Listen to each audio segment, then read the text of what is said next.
Hi. ಈಗ ನೋಡಿ, competitive ಎಕ್ಸಾಮಲ್ಲಿ ಈ ಥರ ಕ್ವಶನ್ಸ್ಗಳನ್ನು ಕೇಳ್ತಾರೆ.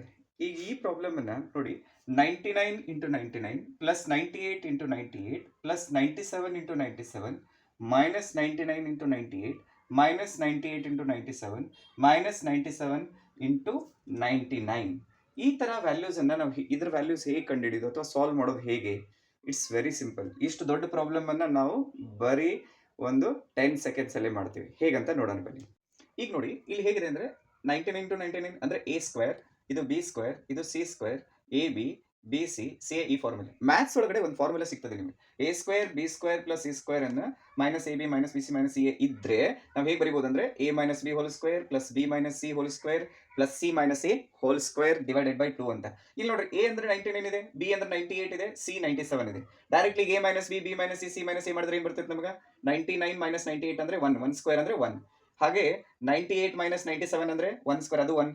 ಆದರೆ 99 ಮತ್ತು 97 ಡಿಫರೆನ್ಸ್ 2 ಬರ್ತದೆ. 2 ಸ್ಕ್ವೇರ್ ಮಾಡಿದರೆ 4, ಅದನ್ನ ಆ್ಯಡ್ ಮಾಡಿದರೆ 1 ಪ್ಲಸ್ 1 ಪ್ಲಸ್ 1 4 ಅಂದರೆ 6 ಆಯ್ತು. 6/2 ಅಂದರೆ 3. ನೋಡಿರಿ, ಬರೀ 10 ಸೆಕೆಂಡ್ ಒಳಗೆ ಮಾಡ್ಬೋದು. ಇದು ಒಂದು ಫಾರ್ಮುಲಾ ನೀವು ನೆನ್ಪಿಟ್ಕೊಂಡ್ರೆ. ಇಂಥವು ಮತ್ತೆ ನಿಮಗೆ ಶಾರ್ಟ್ಕಟ್ ಮೆಥಡ್ಸ್ ಬೇಕಾದರೆ ನಮ್ಮ ಚಾನಲನ್ನು ಸಬ್ಸ್ಕ್ರೈಬ್ ಮಾಡಿರಿ, ಲೈಕ್ ಮಾಡಿ, ಶೇರ್ ಮಾಡಿರಿ. Thank you.